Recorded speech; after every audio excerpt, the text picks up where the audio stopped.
Leftist errors was a term used by the Communist Party of Yugoslavia to describe radical policies and strategies, described as the Red Terror by others, pursued by self-described left-wing elements among the party and partisan units during World War II, mostly in Montenegro, Herzegovina and Serbia, as well as to a lesser extent in Croatia and Slovenia. From 1941 to 1942, these areas saw mass executions, burning of villages and confiscation of property, motivated both by partisan fears of a fifth column and class conflict. As a result of these actions by the Communists, many villages from Eastern Herzegovina and Montenegro, who were far from being collaborators or kulaks, joined Chetnik forces en masse. The Communist Party of Yugoslavia condemned actions undertaken during the period and punished several local commanders.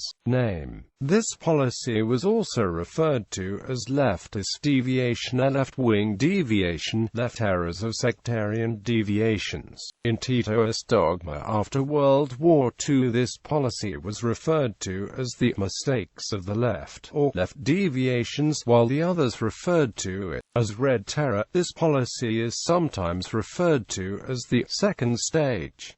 Karl Marx believed that revolution has two stages, bourgeois democratic and proletarian. He believed that in the second stage the proletarian revolution has to turn against its allies from the first stage. Background: Josip Broz Tito was the main protagonist of the leftist deviations. Tito was well known as leftist who was against any arrangements with non-communists. His formal appointment as General Secretary of the Communist Party of Yugoslavia was confirmed in October 1940 during the Fifth Land Conference of the CPY in Zagreb. At this conference, Tito formulated a leftist strategy of the CPY's focused on revolutionary seizure of power in the country in order to organize Soviet-style administrative organization in Yugoslavia. In July 1941, after the beginning of the Second World War, the Communist Politburo adopted the strategy which insisted that the partisans should aim to create liberated territories cleared of enemies. According to the instructions of the Politburo, such territories were to be administered by the Communists in a state-like manner so the local population would be exposed to the ideas and practice of the socialism. On the territories that came under the control, the Communists adopted many leftist policies including radical socialism. This antagonized many peasants in Serbia, Montenegro and Herzegovina. Laziness was punished as desertion. Peasants were punished with high taxes of forced labor if the houses were not tidy or if they got lice. The Yugoslav Communists suspended the instructions not to reach the second stage given by the Comintern in June 1941.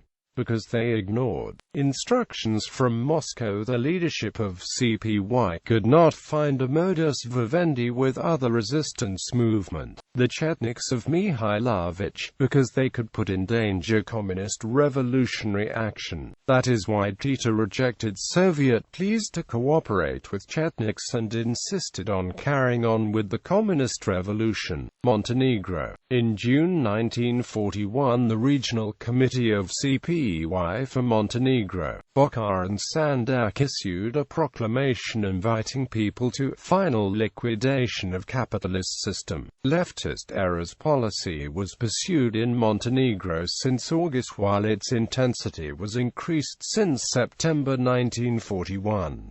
This extremist policy was pursued by the partisans in Montenegro under the influence of Milovan Thilas and Mosa Pijade. After the initial success of the uprising in Montenegro, communists seized control of almost all the territory of Montenegro and began to fight against their class enemies. The substantial percentage of population of Montenegro supported Chetniks because they were afraid of the Red Terror, despite instructions to minimize the revolutionary side of the policies. The leaders of Montenegrin partisans introduced Soviet elements in the summer of 1941 during the uprising in Montenegro, because they perceived the uprising as the first stage of the communist revolution. In the middle of August 1941, Thilas wrote a letter to the Regional Committee of Yugoslav Communist Party from Montenegro, Bokhara and Sandak, and recommended an isolation and destruction of the fifth column. He emphasized that tolerance and inactivity of communists toward spies is a crime equal to treason. At the end of August 1941, the Regional Committee issued a directive which follows the recommendations of Thilas and insists on cleansing of the villages from the fifth column. In another directive issued in October, the Regional Committee repeated similar instructions, insisting on the destruction of those who disturb the mobilization of insurgents, even by saying, "Wait, it's not the right moment yet." Thilas himself wrote how retreating partisans, who only punished their opponents in July, arbitrarily executed them following the Italian counteroffensive of August 1941. Since September 1941, the program documents of the Communist Party began to mention courts authorized to prescribe the death penalties. This immediately came to life in practice. Since October 1941, the headquarters of partisan forces in Montenegro, Bokhara and Sandak, published lists of executed enemies of the people, including spies and traitors, with a note to be continued. During this first year of leftist errors, the victims also included women who flirted with Italians. Most of the people killed by the communists in 1941 were military and administrative officers of former Kingdom of Yugoslavia before the war. According to Professor Jozo Tomasevic, in the period of left deviation, from about December 1941 to May 1942, the partisans, especially in Herzegovina and Montenegro, used terror against people who were not collaborating, but were potential class enemies. The partisans occupied Kolasin in January and February 1942, and turned against all real and potential opposition, killing about 300 people and throwing the mangled corpses into pits they called the Dogs Cemetery. Due to this and other examples of communist terror, a part of Montenegrin population turned against the partisans. A land without Chetniks was suddenly overwhelmed by Chetniks, largely due to the policy of left deviations. Communist executions of notable tribal chieftains in Montenegro caused additional animosity of middle-class peasants towards communists. Thurzik soon recaptured Kolasin and held it as a Chetnik bastion until May 1943. His rule was marked by terrorizing partisan supporters. A large number of captured partisans and sympathizers were executed in following weeks, including Lieutenant Colonel Radislav Radovic, Major Batrik Zečević, Captains Thuro Radosavljević, Mileta Lakićević and Tomika Jojic, and former member of Yugoslav Parliament Blagota Selic, none of which were members of the Communist Party. Thurzik formed a Chetnik prison in Kolasin, in which some 2,000 opponents were incarcerated and tortured. Lots of them were handed over to the Italians. In March 1942, communists from Nikšić burned villages of Ozranići and Zagorak. According to some sources, this was ordered by Thilas and Savikovačević.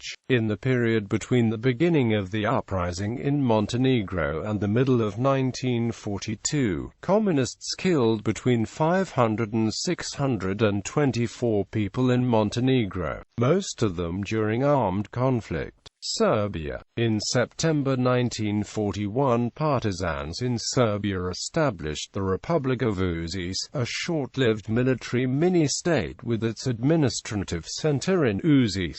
At the end of November 1941, partisans were defeated and had to retreat from Serbia. The policy of leftist errors pursued by Josip Broz Tito substantially contributed to partisan defeat in the Republic of Uzis.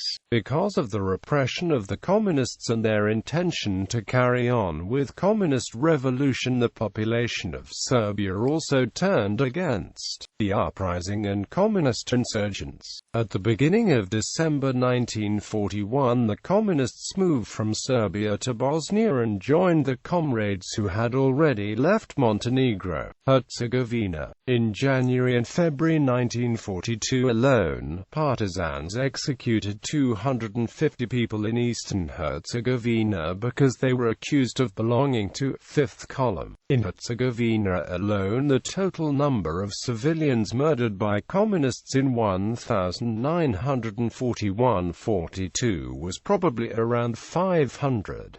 Because of leftist errors, partisans were chased away from Herzegovina in summer 1942, not by the Axis forces but by its population. Consequences: the policy of leftist deviation proved counterproductive. Leftist deviation gave a real meaningful sense to the policy of those nationalists who found a way out of the difficult situation in collaboration with occupying and quisling forces.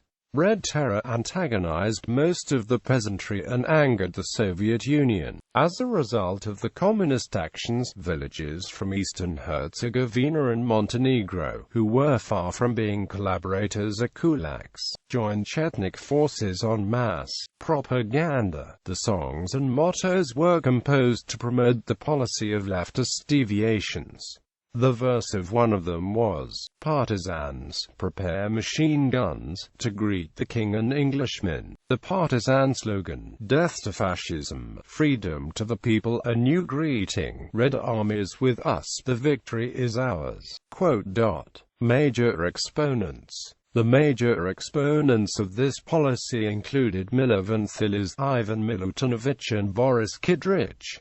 They were never punished. Instead, the Communist Party of Yugoslavia condemned this policy and punished several local commanders. Peter Drapson was stripped of his rank, removed from all functions in the Communist Party and its membership. Mosa Pijade was also held responsible for the adoption of brutal extremist policy of the CPY. In November 1941, Tito dismissed Milovan Thilas from the command of partisan forces in Montenegro because of his mistakes during the uprising, including his leftist errors. Tito emphasized that Thilas made mistakes because he organized a frontal struggle of armies against a much stronger enemy instead of connecting the partisan struggle with the people's uprising and adopting the partisan methods of resistance. Thilas was appointed as editor of the paper Borba, the party's main propaganda organ, while Tito repeatedly accused other communist officials from Montenegro for sectarianism. Edward Kardelj admitted to Thilas that grave sectarian errors were made in Serbia in 1941.